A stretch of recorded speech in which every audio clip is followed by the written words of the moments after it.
On the way home after picking up my granddaughter at school, the 7-year-old gripped my hand tightly. "Grandma, hurry.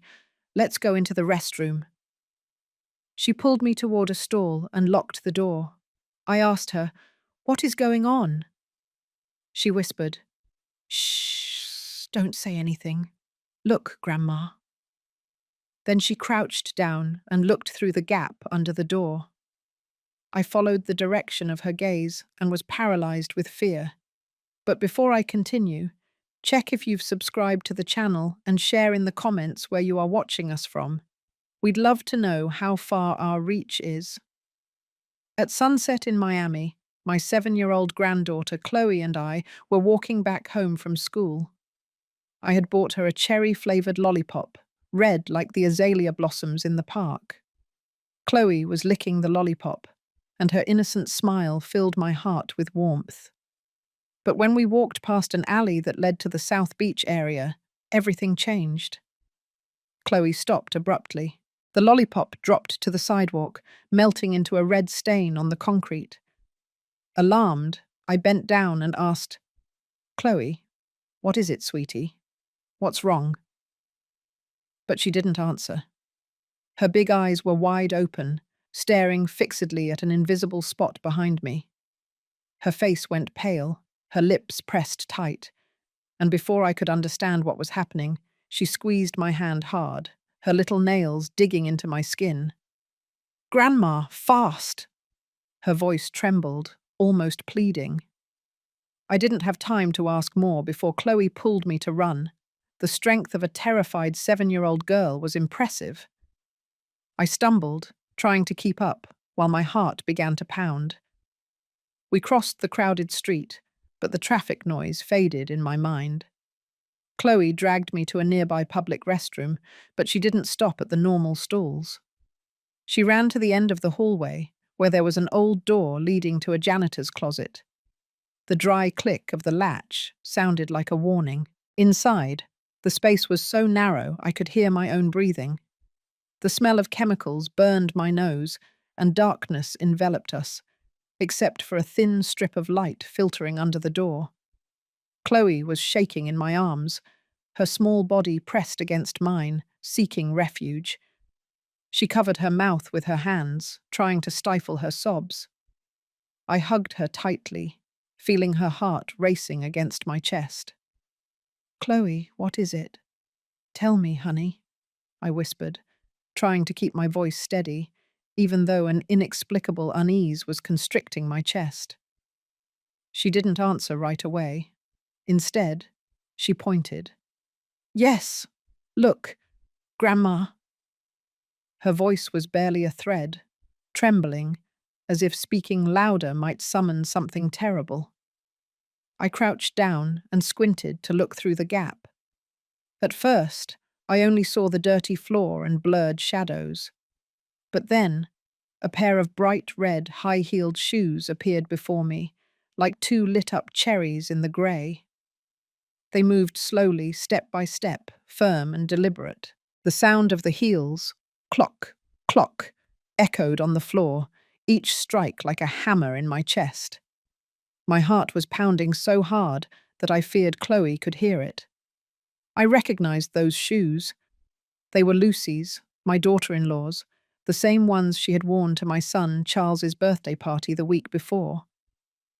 Chloe hid her face in my lap, her little body rigid like a trapped bird. Through the gap, I saw the shoes stop in front of the first stall. A dull thud sounded as the door opened, then another as it closed, and then she moved to the second, the third. The thuds continued, rhythmic, cold. She was checking them one by one, like a hunter searching for her prey. My heart sank. I didn't understand what was happening, but Chloe's terrified gaze and the presence of those red heels told me it was no coincidence. Suddenly a voice sounded, sweet but chilling. "Chloe, sweetheart, are you in here?" It was Lucy's voice. I had heard it hundreds of times, calling Chloe to dinner, laughing with customers at the bakery, talking tenderly to Charles.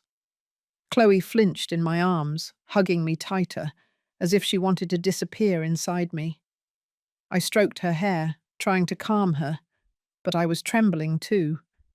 The footsteps approached until they were right in front of the door of the room where we were hiding. The shadow of the heels projected under the door, covering the thin line of light, the only connection we had left with the outside world. I held my breath, feeling the air in my lungs run out. The steps stopped. Silence, a thick, terrifying silence, as if the world were holding its breath, waiting for something to explode. Suddenly, a phone ringing broke the stillness with a sharp sound. I heard Lucy mutter something in annoyance. The heels sounded again, moving away toward the exit. The clock grew fainter until it disappeared. Even so, I didn't dare to breathe heavily, fearing it was a trap. Chloe was still clinging to me, her body shaking, and amidst that trembling, I couldn't help but remember the days when everything began. I am Elizabeth Miller, 62 years old, and a widow. I live in Miami, where the sound of the waves and the smell of toasted bread mark the rhythm of life. The bakery, Seaside Sweets, tucked away in the Art Deco district, is not just my workplace, but also the home of my heart. Every morning, before the sun rises, I get up, and with my hands rough from flour and years, I begin to knead and bake fresh croissants and bagels. This bakery is everything I have, the place where I raised my only son, Charles, alone. After my husband died in a storm at sea almost 3 decades ago, Charles was always a quiet and kind young man. From a young age, he ran around the bakery, helped me clean the tables, arrange the bread on the shelves, or carry the heavy sacks of flour. He wasn't like the other boys in Miami, who preferred to spend time at the beach, drinking soda and laughing loudly. He preferred to stay in the bakery, reading or fixing the old oven. And then Lucy Smith appeared, like a new breeze that entered our lives. She was a regular customer, a young architect who had just moved from Atlanta. Lucy always came in smiling, her shiny black hair pulled back in a high ponytail, and her eyes sparkling like the sun reflecting on the sea. "Mrs. Miller, your bread is the best in the city," she used to say, with a voice sweet as honey. I would smile and tell her she was exaggerating, but inside I felt comforted. Lucy had that way of making others feel seen, valued, and I noticed her eyes sparkled even more when she talked to Charles. Charles, who had always been reserved and shy, began to change.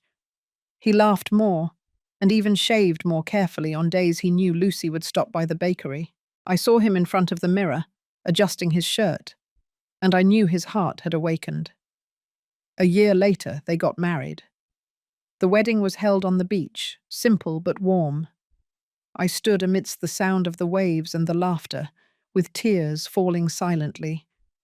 Not of sadness, but of happiness. I thought that finally Charles had found his partner, and that our small family was complete. Lucy brought Chloe, her 7-year-old daughter, from a previous marriage. The girl's father, Jason, had died in an accident. She only mentioned it once, and I didn't want to ask more. Chloe was a beautiful girl, with big round eyes and slightly curly hair. The first time she saw me, she handed me a drawing of a red azalea flower. "This is for you, Grandma," she murmured, her cheeks flushed. My heart melted. Since then, I loved her like my own granddaughter, always keeping a small croissant in my pocket to make her smile. At first, our life seemed like a dream. Lucy was a wife, and she wasn't perfect. She cooked delicious meals. The smell of homemade turkey pot pie filled the entire apartment above the bakery. She redecorated the house, changed the curtains, placed plants on the balcony, and transformed my small kitchen into an organized and bright space. But I gave one to Chloe, smiling. "This is for you." But Lucy, who was in the kitchen, took the bread from the girl's hands and replaced it with a plate of perfectly sliced fruit. Too much sugar isn't good for her, Mum, she said in a soft but firm voice. Chloe lowered her head without saying anything, although her eyes looked at me as if asking for forgiveness. I started paying attention to Chloe's gaze. She watched her mother, not with affection, but with a strange caution, as if she feared doing something wrong. One night, during dinner, Chloe accidentally spilled a glass of sweet iced tea. The glass broke on the floor, and the girl turned pale, her hands trembling. Sorry, Mum, she stammered while picking up the pieces. Lucy didn't scold her, she just smiled. It's okay, honey. Chloe cleaned up in silence, head bowed, as if afraid of being punished for a simple mistake. Another time, I sewed Chloe a rag doll. When I gave it to her, her eyes shone, and she hugged it tightly. It's beautiful, Grandma, she whispered. But a few days later, while cleaning her room, I found the doll hidden under the bed, as if she was afraid someone would discover it. My suspicions turned into a dark cloud one afternoon, when I returned home earlier because I had forgotten my handkerchief. I went up the stairs slowly, not wanting to interrupt anyone. As I passed Chloe's room, I heard Lucy's voice, icy. What did I promise you, huh? Never lie to me. I know everything. There was no sweetness, not a trace of tenderness. I froze, my heart pounding. I pushed the door open, trying to seem calm. I'm back, I said, my voice shaky. Lucy turned around immediately. Her perfect smile returned as if a switch had been flipped. Oh, you're back, Mum. Chloe and I were playing storytelling, she said in a kind tone, as if nothing had happened. But Chloe stepped back, and her eyes looked at me pleadingly, begging me not to leave. I smiled back, but inside I knew that Lucy's was just a mask. Behind it was something that wasn't right. And now, after the sound of Lucy's heels faded in the distance, in the small janitor's closet, I waited 2 more minutes, my ear tuned to any noise. Outside, I only heard the murmur of the waves mixed with the distant shouts of someone selling cold sodas. There were no more footsteps, nor Lucy's sweet and terrifying voice. I opened the door carefully, just enough to let in a thread of light. Through the gap, I saw that the restroom was completely empty. I held Chloe up to walk out. Her legs were so weak that she practically leaned entirely on me. As I left that suffocating space and breathed the salty sea air, I thought I would feel relief. But it wasn't so. Chloe began to tremble uncontrollably, as if the fear contained for so long had finally been released. I led her to a stone bench under a sea almond tree overlooking South Beach. I bought a bottle of water from a nearby street vendor, gave it to her, and spoke softly. Take a sip, honey, then tell Grandma what happened. Chloe held the bottle tightly, but didn't drink. She just shook her head, hugging herself, as if she wanted to become invisible. I sat down next to her, put my hand on her shoulder, and tried to keep my voice calm. It's okay, Chloe. It's just you and me here. You can tell me anything. But she remained silent, her big eyes full of tears, looking at her sand-covered sandals. Then, like a breaking dam, Chloe burst into tears. She threw herself into my arms, hiding her face in my chest while her tears soaked my blouse. I'm so scared, Grandma, she sobbed in a tiny broken voice. Mum follows me. Those words pierced my heart like a knife. I hugged Chloe tightly, trying to contain the anger that was beginning to boil inside me. Chloe, tell me, what does your mum do that scares you so much? I asked, my voice trembling, although I tried to keep calm. Chloe took a deep breath, trying to control her sobs. Then she began to speak, in short, fragmented sentences, but full of truth. Mum doesn't just wait for me at the school gate, she said, looking toward the sea. Sometimes she sits at the coffee shop across the street. Sometimes she asks my friend Matthew what I ate or what I played with. I don't want her to know, but she always knows. I listened, feeling my heart contract. Chloe continued speaking, her voice trembling even more. Yesterday, Matthew told me that a very nice lady asked him about me, and he described her just like Mum, Grandma. She was wearing her blue blouse and the red shoes. Chloe stopped, hugging me tighter. Mum said that if I told anyone, even Dad Charles or you, she would get very sad, that she would have to take me somewhere very far away. Her words left me cold. I hugged her tighter, while rage and sadness mixed in my chest. Rage because Lucy had made the girl live with this. I won't let your mum take you anywhere, I whispered firmly, although my mind was full of questions. What was Lucy hiding? Why was she controlling Chloe so much? On the way to the bakery, I didn't let go of Chloe's hand for a second. Her small hands were icy, even though the afternoon was still warm.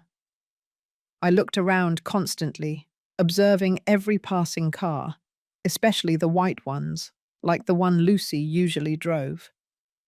Every engine noise, every shadow that moved, made me flinch.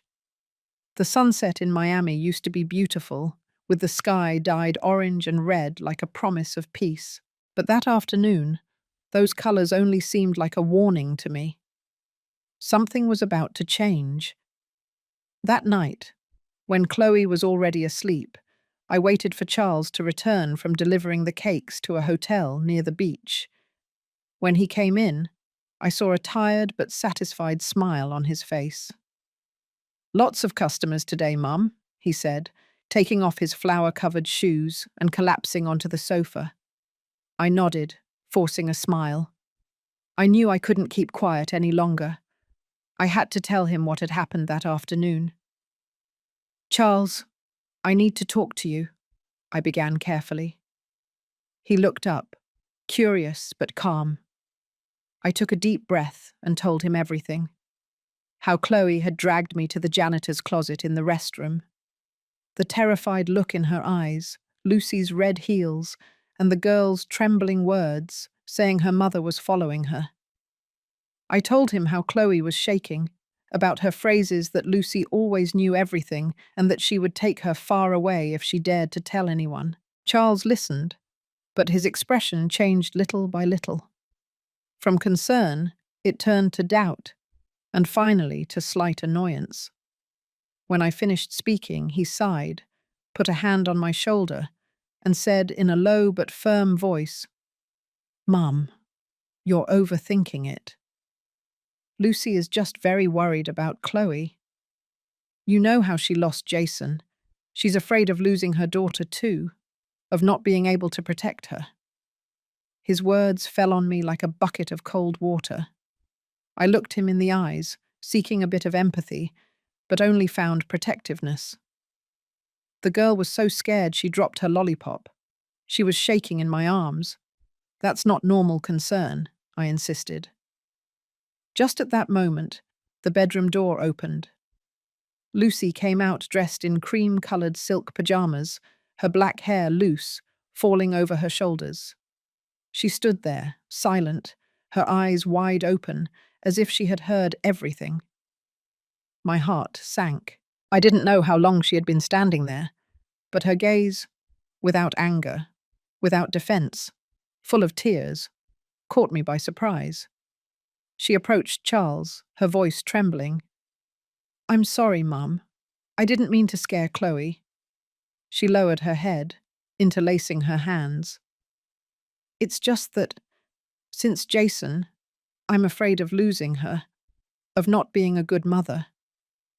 She looked up and faced me, her eyes full of pain.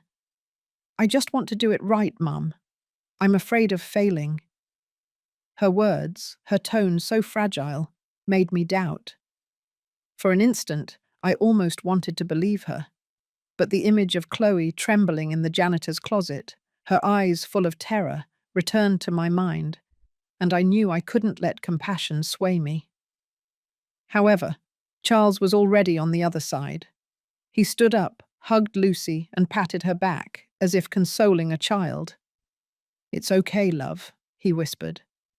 Then he looked at me, with a hint of reproach in his gaze. "Mum, I know you're worried about Chloe, but Lucy just wants the best for her." I stood there, motionless, and the conversation ended just like that. A few days later, during breakfast, Lucy announced that she had hired a company to install a security system in the bakery and the apartment. "It's to prevent break-ins and keep the family safe," she said, with a gentle but calculated smile. I nodded without saying anything, but a sense of unease began to grow inside me. One afternoon, while cleaning the bread shelves, I discovered a tiny, almost invisible camera placed in the corner of the living room, pointing directly at the common area. Another was in the hallway, where Chloe and I used to play. The blinking red light was like empty eyes. I observed that Lucy's control became increasingly subtle. One day she placed a leather-bound notebook on the table, full of pages written in neat handwriting. "This is the family schedule," she announced enthusiastically. "I think it will help us be more organized and united." In that notebook, she had written down everything. The time I went to the farmer's market, the time Charles made deliveries, the time Chloe went to her ballet classes. She had even noted when I usually took my nap and what time I checked the oven. "Lucy, don't you think this is a bit too much?" I tried to tell her, but she just smiled. "Oh, Mom, it's just more practical. I just want everything to be clear." One afternoon, I arrived 10 minutes late. When we entered the house, Lucy was already at the door, arms crossed and her perfect smile. "Everything okay, Mum?" she asked, with a sweet voice, but without warmth. "I called the teacher and she said you hadn't arrived yet. I got worried." I tried to stay calm and explained that the oven had broken down, but her gaze didn't leave me, evaluating every word I said. Chloe hid behind me, not daring to lift her head. My house no longer felt like a home, but a stage, and Lucy was the director. Every gesture, every word, was under observation. I started noticing small details. How she always wiped the fingerprints from the doorknobs, as if wanting to erase any trace of error. How she organized the spice jars in alphabetical order without a single deviation. Her perfection was no longer admirable. It was a silent weapon, a constant warning that I had to be careful, that Chloe had to be careful. That night, around Luke 2, Geo 0 foot in the morning, the neighborhood was completely silent. Only the distant back and forth of the waves and the faint clacking of the ceiling fans spinning slowly could be heard. I was lying in bed, unable to sleep. The image of Chloe's terrified eyes in that public restroom, Lucy's fake smile, and the cameras blinking in the dark wouldn't leave me alone. Unable to bear it anymore, I sat up in bed, my bare feet touching the cold floor. I decided to go down to the kitchen for a glass of water, hoping that something so simple would calm me. The hallway was dark, illuminated only by the faint moonlight filtering through the window, drawing shadows on the wall. As I passed the main bathroom, a sharp crash froze my blood. Crash! The sound of something breaking rang out, with a force that was not accidental. It wasn't the noise of a cup falling. A yellowish light filtered through the gap, spilling onto the tiles like a dangerous invitation. Inside, I heard agitated, broken breathing, like someone who had just run a long distance. I took a deep breath, trying to make my own breath as silent as possible, and advanced cautiously. My trembling hand touched the door, and I pushed it slowly, just enough to look inside. Lucy was standing with her back to me, facing the large wall mirror. The white light of the fluorescent bulb projected a long, distorted shadow onto the floor. In the white porcelain sink, Fragments of a hand mirror shone like tiny abandoned diamonds. A few drops of dark blood fell from her right hand, spreading over the porcelain like abstract stains of a disturbing painting. Lucy seemed not to notice the wound. She remained motionless, her eyes wide open, staring fixedly at her reflection in the large mirror. That gaze was empty, lifeless, as if talking to an unknown version of herself. Then she began to murmur, in a voice so low that I had to strain to hear. "It wasn't my intention. I told you it wasn't my intention." Her voice trembled, as if trying to convince someone, or convince herself. She held her head with her good hand. Her body swayed slightly, as if caught in a delirium. I stayed still, my heart pounding so hard that I feared she could hear it. Suddenly her voice became clearer, more desperate. "He was the one who fell. He slipped. I just pushed his hand away." Those words chilled me. I felt a coldness run through my body, as if someone had thrown a bucket of ice water on me. He? Who was she talking about? The image of Jason, Lucy's ex-husband, appeared in my mind. But no, it couldn't be. The report said it had been an accident. Or was there something I didn't know? Fear and doubt mixed inside me, making me feel like I was standing on the edge of a cliff. Unable to contain myself, I asked in a trembling voice, "Lucy, who are you talking about?" My voice broke the silence, and Lucy jumped. She turned around sharply. Her eyes went from empty to completely terrified when she saw me. For a second, I saw pure panic in her gaze, like a cornered animal. But immediately she blinked, and a forced, twisted smile appeared on her lips. "Mum, you scared me," she said, trying to sound calm, but her voice sounded strange, dry in the middle of that silence.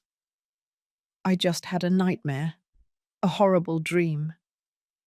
Lucy quickly wrapped her bloody hand in a towel, avoiding my gaze. She hurried past me, murmuring over and over, "It was just a dream, Mum." But I knew it wasn't a dream. The way she had said, "He fell only," wasn't the way of someone who had just woken up scared. It was the voice of someone trying to convince herself of a lie, of someone hiding a terrible truth. That very night, I decided I couldn't stand idly by.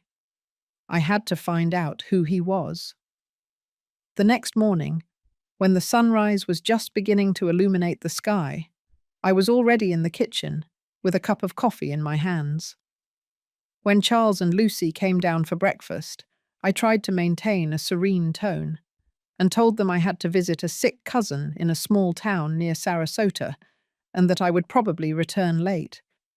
Lucy smiled and nodded. "Take care, Mum. If you need anything, call me." Her smile, as always, perfect, but cold. Charles only looked up from the newspaper to nod. In reality, I didn't go to Sarasota. I went straight to a small cafe in the historic district, where the cobblestone streets and blooming azaleas created a calm atmosphere, far from Lucy's control. I chose a secluded corner, where none of her cameras could see me. There I met with Richard Johnson, my late husband's best friend, a retired police chief from Atlanta. He was a man I trusted completely, someone who had shared nights of bourbon and conversations about the sea with my husband under the moonlight. Richard sat across from me. His wrinkled face showed the years, but his eyes were still as sharp as when he worked. I told him everything. Chloe's terrified eyes, the red heels in the public restroom, the chilling scene in the bathroom the night before.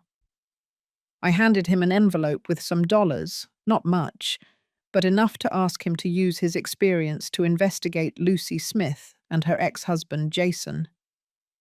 I stayed later in the nearby park, pretending to read an old book, although my eyes couldn't leave the phone. Every sound, every notification, every bus engine that passed made my heart race. A few hours later, the phone vibrated. It was Richard. His voice sounded serious, firm. "Elizabeth, I found him. Jason Mendoza. He died 2 years ago. His last address was in a middle-class neighborhood in a suburb of Atlanta. The official report says, domestic accident, fall down the stairs. Too fast." Then he sent me an address by text message, along with a warning. "Be careful, Elizabeth. Something's not right." Those words left a weight on my chest, as if I had just touched an icy secret. Without thinking twice, I took the first bus to Atlanta. The trip lasted several hours. The scenery outside the window changed from the green palm trees by the sea to the arid hills of the plateau. I leaned back in the seat, my hands clutching my old cloth purse, while a single question spun in my head. What really happened on those stairs?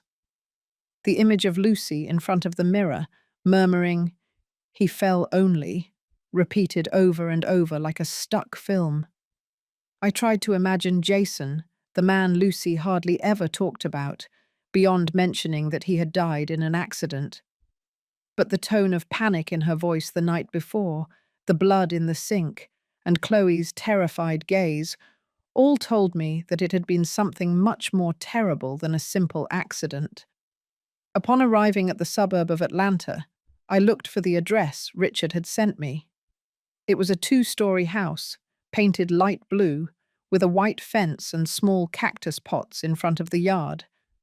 But another family lived there now, a young couple with children whose laughter could be heard from the windows. I stood in front of the gate, feeling lost and confused. What should I do? Knock on the door and ask about someone who lived there 2 years ago? I was about to leave when an older woman, who was watering some azaleas in the neighboring house, looked at me with curiosity. She was wearing a somewhat worn floral dress and had her white hair pulled back in a low bun. I gathered my courage, approached her, and told her I was a distant relative of Lucy's family. "I just want to know a little more about her life before," I said, trying to sound natural, although my heart was pounding. The woman, whose name was Helen, watched me for a moment, as if trying to decide if she could trust me. Then she smiled, invited me into her patio, and offered me a glass of fresh lemonade. "Sit down, dear." After a few minutes of light chat about the weather and the neighborhood, she began to talk. "Lucy? Yes, a very pretty girl, but she always seemed tense," Mrs. Helen said, lowering her voice as if afraid someone might hear.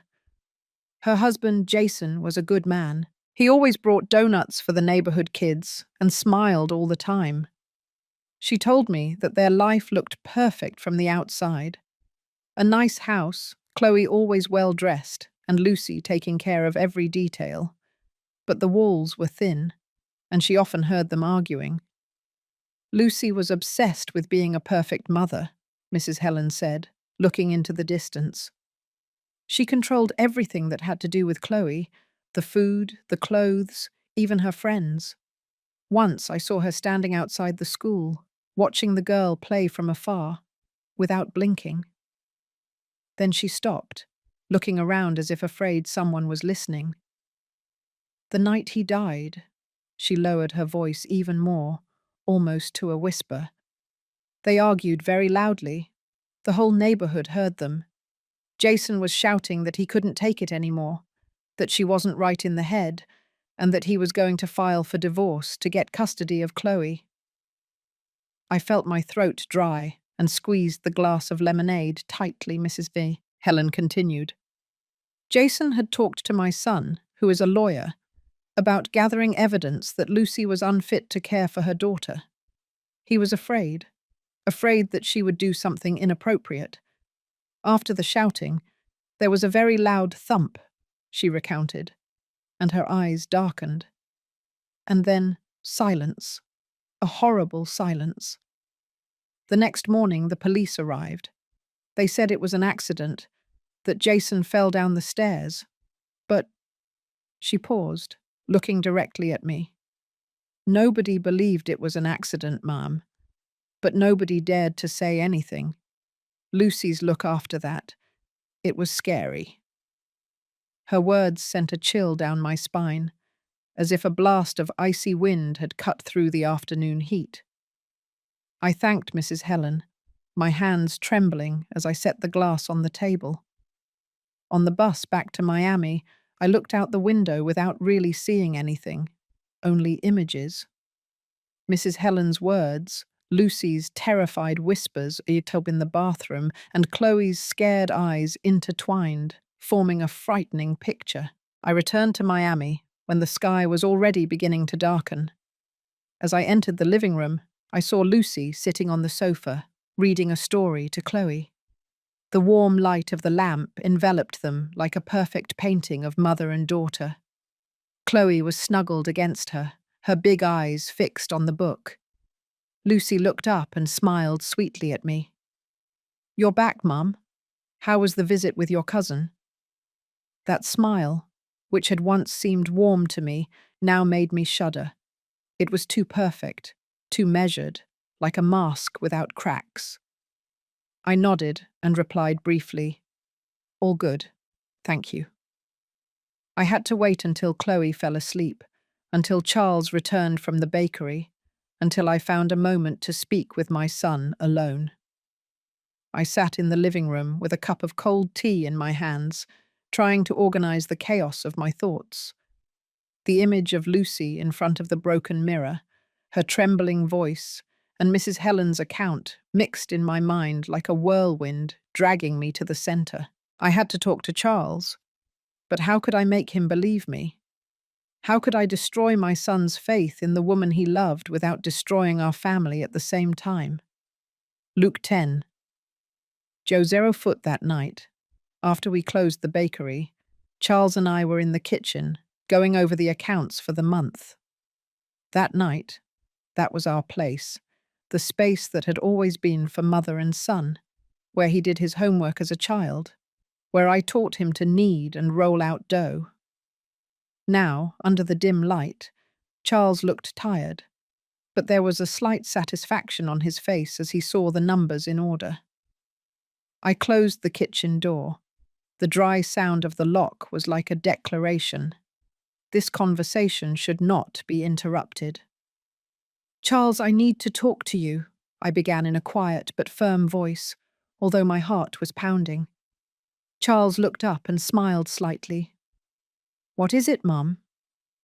I told him that Jason wanted to divorce and keep custody of Chloe because he feared Lucy was not mentally well, and I recounted that fateful night, the crash, the subsequent silence, and how no one in the neighborhood had believed it was an accident. Charles listened, but his expression changed little by little. First it was surprise, then doubt. "Mum, those are just neighbor gossip," he said, with a somewhat annoyed tone. "You know how they are. They love inventing stories." I looked him directly in the eyes, trying to keep my voice steady. "Charles, the other night, I heard Lucy in the bathroom. She said, 'He fell only,' as if trying to convince herself. Don't you understand?" The conviction in my voice finally shook him. He slumped into the chair, put his hands to his head, and murmured, "What are you talking about, Mum? It can't be. Lucy wouldn't. She couldn't." But before he finished the sentence, the kitchen door opened. Lucy was there, with a glass of water in her hand, her eyes wide, full of tears. No one knew how long she had been listening, but that look was enough for me to understand that she had heard enough.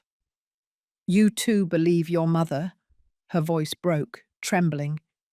"You also think I'm a killer?"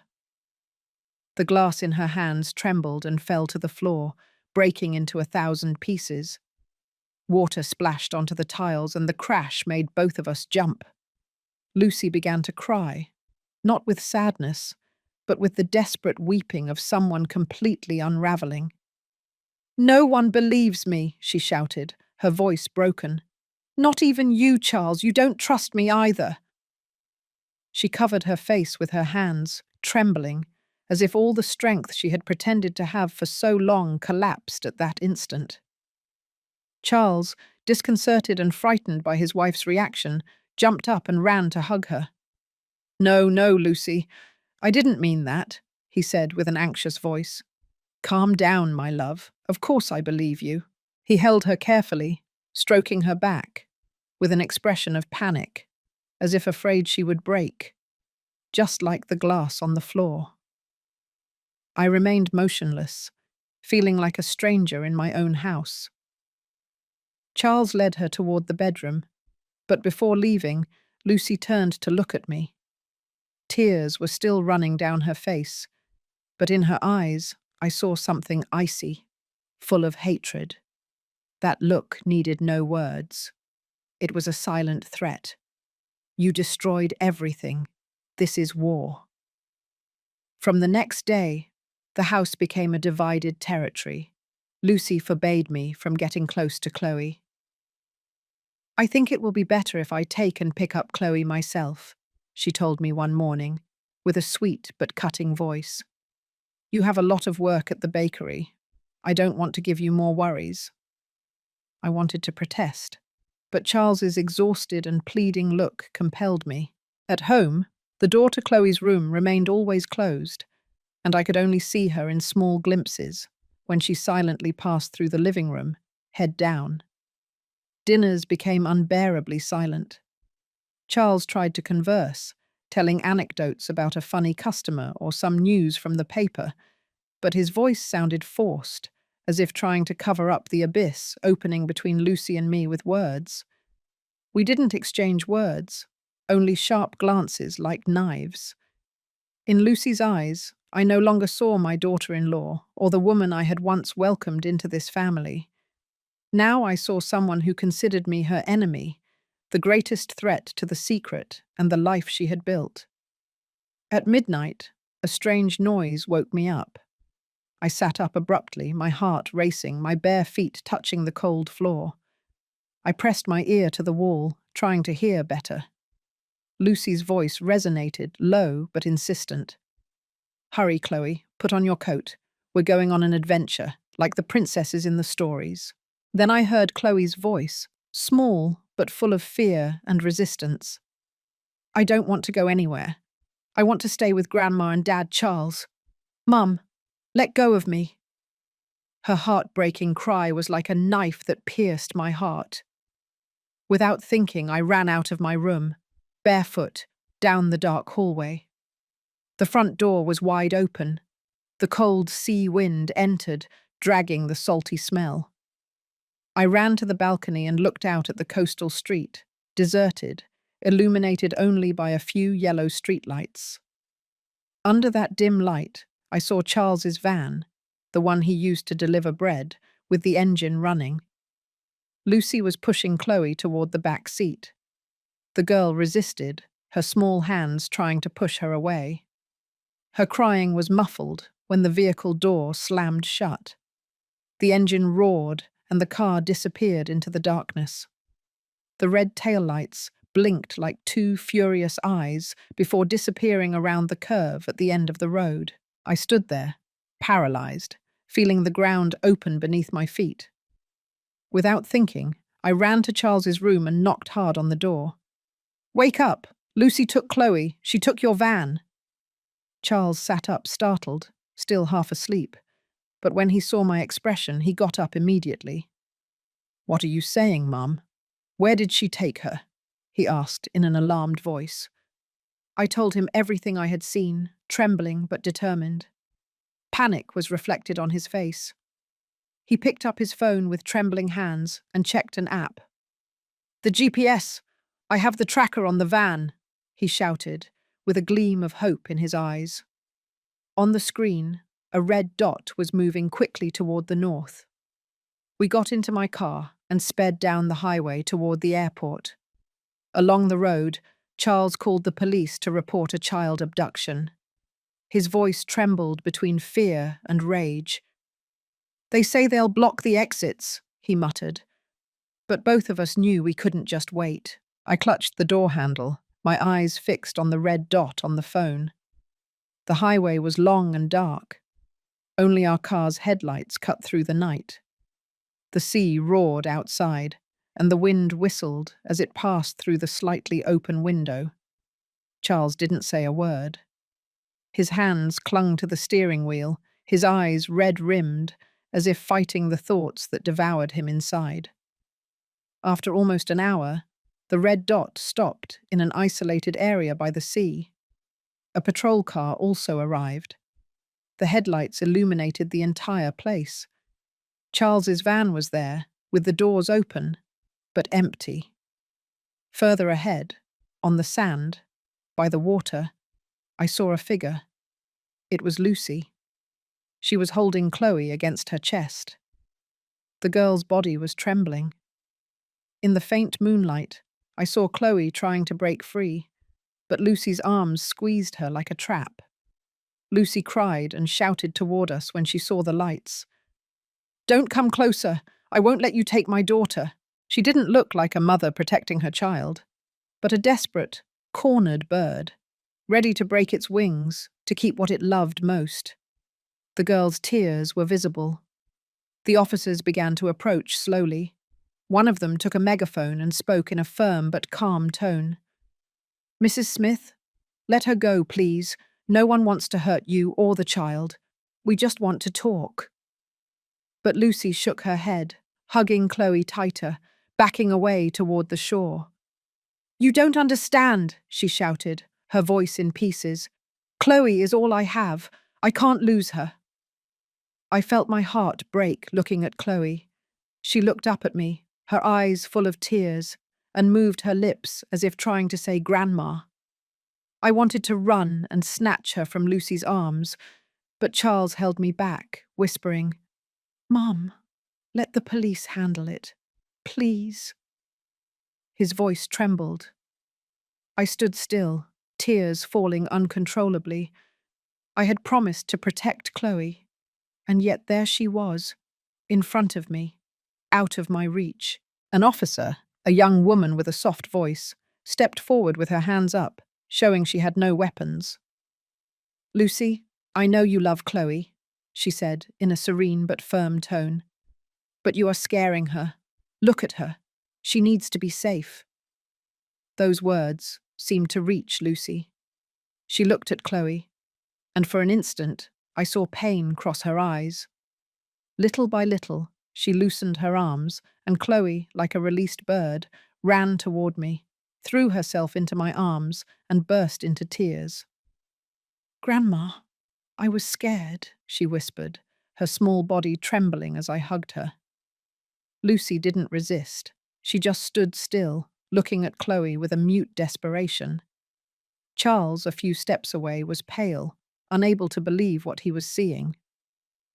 "Lucy," he murmured, not daring to approach.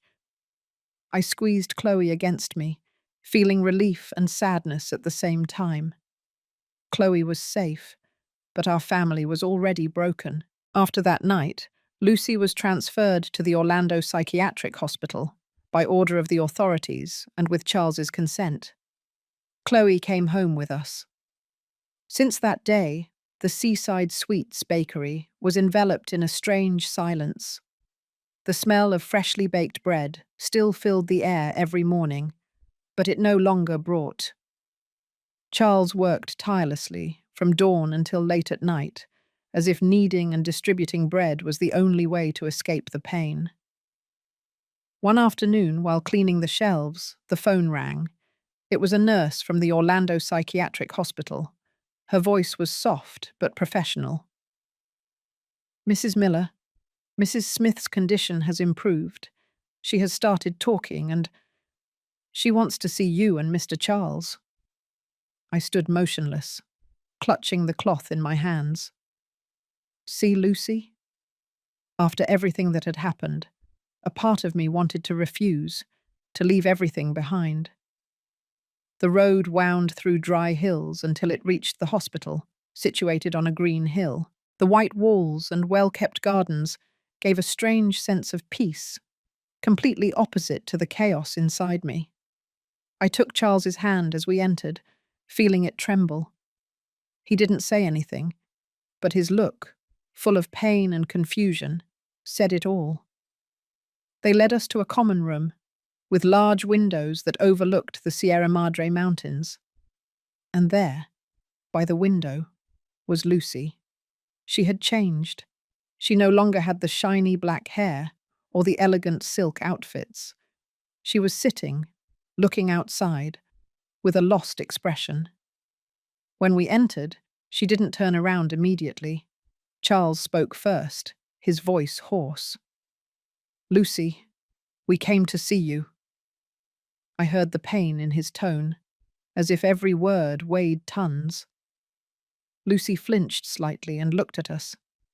Her eyes no longer had that cold hatred I remembered, only a deep, infinite sadness. She nodded and motioned for us to sit down. Silence filled the room, interrupted only by the wind coming through the window. Then she began to speak, her voice trembling and weak, as if the words had been trapped inside her for years. "My mother left me at the door of an orphanage," she began, her gaze fixed on the distance. "Just before, during a fight, he yelled at her that she didn't deserve to be a mother." I listened, my heart contracting. Lucy told how she grew up in the orphanage, forced to pretend she had a happy life, so as not to feel excluded. "I learned to smile, to make people like me," she said, her voice broken. "But I was always afraid of being abandoned, of being seen as a person with no origin, no worth." I watched her, and for the first time, I didn't see the perfect woman with the impeccable smile, but a frightened child trying to hide her pain behind a shiny mask. "Then I met Jason," she continued, her voice softer. "He was 10 years older, a successful businessman. He made me feel safe. He gave me the chance to have the perfect family I never had." But that perfection crumbled when Jason discovered her past. He started noticing her need for control over Chloe, how she monitored every move, how she didn't tolerate even one mistake. "He wanted a divorce," Lucy said, and tears began to fall down her cheeks. "He said he would keep Chloe, that I was unfit to be a mother." That phrase, she said, was like a direct stab to the heart. That night we argued. Jason shouted the same thing my father told my mother. "A woman like you doesn't deserve to be a mother." Those words were like a switch. Her voice broke. She covered her face with her hands, trembling. I lost control. I just wanted him to shut up. She stopped. She took a deep breath, as if gathering strength to continue. We struggled at the edge of the stairs. I pushed his hand away from me. He lost his balance and he fell. I only heard a dry thud. She broke into sobs, her hands clasped together. I panicked. I pretended it had been an accident. When the police believed me, I thought I could keep Chloe, start over. Lucy looked up and stared at me, her eyes full of pain. Since then, I lived in fear. I was afraid she would tell that I wasn't a good mother. I was afraid of losing her. The room fell silent. Only Lucy's soft sobs could be heard. Charles approached, knelt beside her, and hugged her. "No one wants to abandon you, Lucy," he said with a broken voice, tears sliding down his face. "I'm sorry. I'm sorry for not understanding you." I stayed there, motionless, unable to move. For the first time, I didn't see a monster. I didn't see the woman with the fake smile and the terrifying red shoes. I saw a broken human being, a soul full of scars, clumsily hidden behind a facade of perfection. Several months passed. Lucy was transferred to a more specialized treatment center, far from Miami, where doctors said she would need a lot of time to heal the deep wounds of her mind. I don't know if she will ever be the same, but I hold on to the hope, however minimal, that she finds the peace she lost so long ago. Life in Miami, little by little, returned to its course. My bakery continued to open every day. The aroma of baked bread and coffee still filled the air, reminding me that no matter what happens, life goes on. I wake up every morning, knead, bake, and receive the smiles of the regular customers. Chloe's clear laugh now fills the silent corners of the bakery, like cheerful notes in a sad melody. One sun-drenched afternoon, I was behind the counter teaching Chloe how to sprinkle powdered sugar over the freshly baked croissants. She wore an apron that was too big and carefully used a star-shaped paper mold to decorate the pastries. "Look, Grandma, how pretty!" she exclaimed, her eyes shining as the sugar grains fell, forming a bright star. I smiled, unable to contain the joy of seeing her so full of life. "It's beautiful, my princess," I told her. Charles was sitting at a table in the corner, working on the bakery's accounting. He occasionally looked up and smiled when he saw Chloe. The lines of worry on his forehead had softened, although I knew the pain was still there, hidden beneath an apparent calm.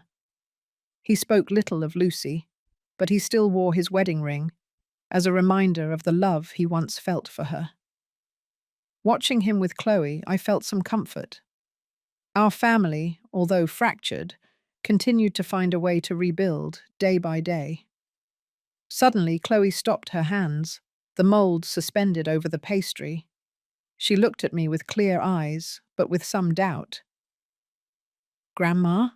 she asked in a low voice, as if afraid of breaking something fragile. "Is Mum coming back?" That question was like a needle and thread. A bit of white flour stained her cheek, and I gently wiped it away before smiling softly at her.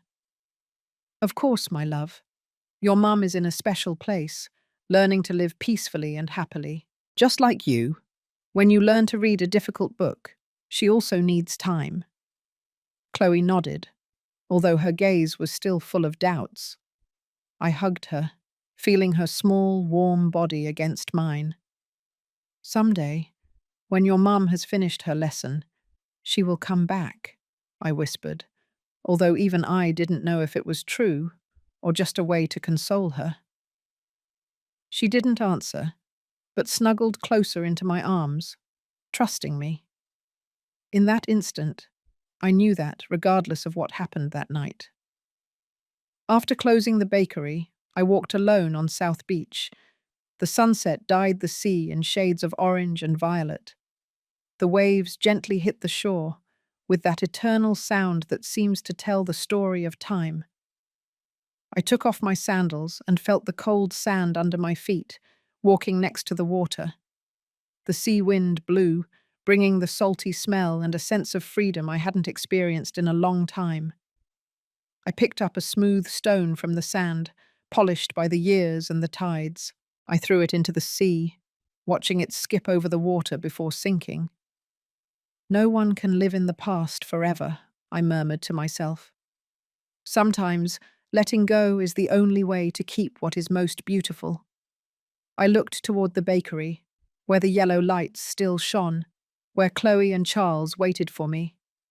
Although this path had been painful, I knew that my family was still there, imperfect, but strong enough to keep going.